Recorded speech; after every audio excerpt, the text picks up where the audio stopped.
Bonjour à tous et bienvenue dans La Lettre Pro, le podcast Intelligence Artificielle. Je suis Brulatour, le rédacteur en chef de La Lettre Pro, et aujourd'hui, nous vous présentons les dernières nouvelles de l'industrie de la radio et du podcast. Voici les titres du jour. En Belgique, les auditeurs de NRJ ont eu le privilège de découvrir le premier album d'Elena en avant-première.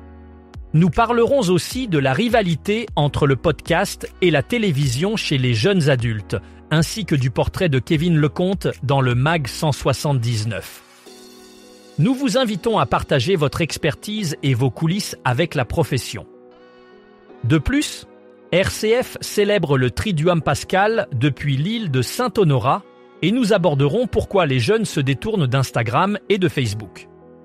Enfin, Hits Radio met fin au matinal régional pour un programme national. Bertrand Chameroy rejoint France Inter et Radio Public Santé est désormais écoutable en 5 langues. En Belgique, NRJ a offert à quelques auditeurs privilégiés l'opportunité d'écouter en avant-première le premier album d'Elena.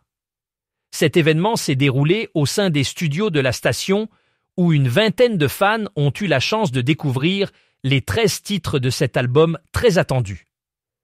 Les participants ont été plongés dans l'univers musical de l'artiste, appréciant l'ampleur de son travail et sa sensibilité artistique.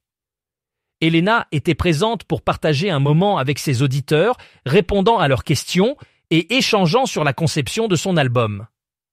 Les retours ont été unanimes, soulignant la profondeur et la sincérité des morceaux, décrits comme un véritable voyage émotionnel. L'album Elé est officiellement paru le 14 mars dernier et comprend notamment les singles Summer Body et Mauvais Garçon, déjà bien accueillis par le public. Edison Research a récemment publié les résultats de son étude annuelle The Infinite Dial 2025, qui met en lumière les tendances de l'audio numérique aux États-Unis. L'analyse de cette étude par le blog de Westwood One révèle que les podcasts ont désormais une audience de masse, rivalisant avec la télévision, particulièrement auprès des jeunes adultes. Cette croissance est particulièrement marquée chez les auditrices, indiquant un changement significatif dans les habitudes de consommation médiatique. Les podcasts ne sont plus un simple complément, mais deviennent un média principal pour beaucoup de jeunes, offrant une diversité de contenus qui répond à leurs intérêts et préférences. Cette tendance souligne l'importance croissante des podcasts dans le paysage médiatique, concurrençant directement les médias traditionnels comme la télévision pour capter l'attention de cette génération connectée. Kevin Lecomte est un animateur de radio dont la passion pour ce média remonte à son enfance lorsqu'il écoutait des vinyles sur la platine de ses parents. Né avec une oreille attentive au son, il a toujours été fasciné par le crépitement du diamant sur le disque, un son qui a éveillé en lui une vocation pour la radio. Aujourd'hui âgé de 38 ans, Kevin est une figure reconnue sur les ondes normandes où il anime quotidiennement des émissions. Son parcours est marqué par une profonde dévotion à la radio, un média qu'il considère comme un moyen unique de connexion avec le public. Kevin Lecomte incarne l'esprit de la radio, alliant tradition et modernité, et reste un fervent défenseur de l'authenticité sonore. Son histoire est celle d'une passion inaltérable, nourrie dès le plus jeune âge et développée au fil des années dans une carrière florissante. La Lettre Pro de la radio lance 3 nouveaux formulaires en ligne pour les professionnels du secteur. Ces outils permettent de valoriser les stations de radio et de podcast en France et dans la francophonie. Le premier formulaire est destiné à mettre en avant votre station à travers un portrait détaillé, incluant slogan, coordonnées, audience et visuel. Cette initiative vise à renforcer gratuitement la notoriété des stations autorisées par l'Arcom. Un second formulaire, Parole de Pros, offre la possibilité aux dirigeants, responsables d'antenne et experts de partager leur vision stratégique et leur savoir-faire. Enfin, l'Instant Studio invite les professionnels à dévoiler les coulisses de leur environnement de travail par le biais de photos, offrant ainsi un aperçu unique des équipements et des studios. Ces initiatives permettent de renforcer la visibilité des acteurs du secteur audio et de partager leurs connaissances et expériences. Chaque année, RCF transporte ses auditeurs au cœur d'une communauté religieuse pour le Triduum pascal. En 2025, l'île de Saint-Honorat sera le cadre de cette immersion spirituelle du 17 au 20 avril. Située en Méditerranée, l'abbaye de cette île offre un décor enchanteur pour vivre les célébrations liturgiques. Les équipes de RCF diffuseront en direct les offices du jeudi et vendredi saint à 7h40 et 12h, accompagnés d'entrevues et de reportages exclusifs au sein de l'abbaye. Les moments forts incluent dans la messe de la Seine le 17 avril à 16h30, la messe de la Passion le 18 avril à 14h30 et la messe de Pâques le 20 avril à 10h50. La vigile pascale, moment culminant, sera retransmise de 2h à 5h30 dans la nuit du samedi au dimanche de Pâques. À travers ces diffusions, RCF permet à ses auditeurs de célébrer la passion, la mort et la résurrection de Jésus-Christ dans une atmosphère unique. Une enquête conjointe menée par Diploméo et BDM en 2025 s'est penchée sur les habitudes des jeunes âgés de 16 à 25 ans en matière de réseaux sociaux. Les résultats de cette étude révèlent une tendance marquée de désaffection pour Instagram et Snapchat, tandis que la popularité de TikTok ne cesse de croître. Facebook et X, autrefois dominants, voient leur usage décliner parmi cette tranche d'âge.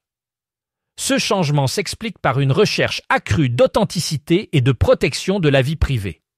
Les jeunes semblent se tourner vers des plateformes qui répondent mieux à leurs attentes de contenu authentique et d'interaction sécurisée. Cette évolution dans les préférences des jeunes utilisateurs souligne l'importance pour les plateformes de s'adapter aux attentes changeantes de leur public, en mettant l'accent sur la confidentialité et la pertinence du contenu proposé. À partir du 9 juin 2025, Hits Radio diffusera une matinale nationale unique sur l'ensemble de l'Angleterre et du pays de Galles. Cette décision, annoncée par Bauer Media, vise à répondre aux attentes des auditeurs tout en optimisant les opérations de la station. En remplaçant les matinales régionales par un programme national, Hits Radio espère offrir une expérience auditive plus cohérente et attrayante. Cette initiative permettra également de mieux répondre aux besoins des annonceurs en leur offrant une audience plus large et unifiée. Le changement reflète une tendance croissante dans l'industrie radio où de nombreuses stations cherchent à centraliser leurs programmes pour maximiser leur impact et leur efficacité. Les auditeurs pourront ainsi profiter d'un contenu enrichi, tout en bénéficiant d'une qualité de diffusion améliorée sur tout le territoire.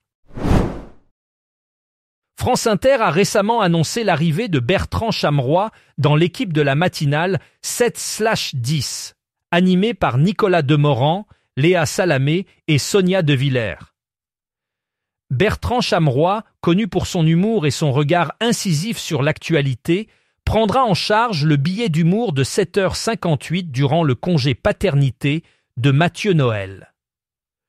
Ce choix est salué par Adèle Van Rett, qui souligne la popularité et le professionnalisme de Chameroy, affirmant qu'il saura surprendre et amuser les auditeurs de la première radio de France.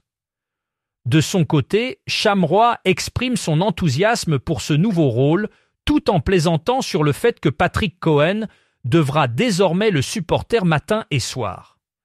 Cette collaboration promet d'apporter une touche d'irrévérence et de fraîcheur à l'émission, consolidant ainsi la réputation de France Inter comme leader des matinales radiophoniques. Radio Publique Santé a récemment élargi son accessibilité linguistique. Depuis le 25 mars, la station propose 3 nouveaux programmes internationaux, disponibles en espagnol, italien et portugais, en plus des versions anglaises et françaises déjà existantes. Cette initiative vise à toucher un public plus large et à rendre les informations de santé publique accessibles à une audience mondiale. Les programmes sont disponibles sur toutes les plateformes audio numériques, renforçant ainsi l'engagement de Radio Publique Santé à diffuser des informations essentielles sur la santé dans plusieurs langues. Cette expansion linguistique permet de mieux répondre aux besoins diversifiés de l'audience internationale tout en promouvant la santé publique à travers le monde. C'est tout pour aujourd'hui dans La Lettre Pro, le podcast Intelligence Artificielle. Je vous remercie de votre écoute et vous invite à visiter notre site lalettre.pro pour approfondir les sujets abordés dans cet épisode. Vous pouvez aussi vous abonner à notre newsletter quotidienne pour ne rien manquer de l'actualité de la radio et du podcast. À demain pour un nouveau tour d'horizon des dernières nouvelles de l'industrie audio. Bonne soirée à tous.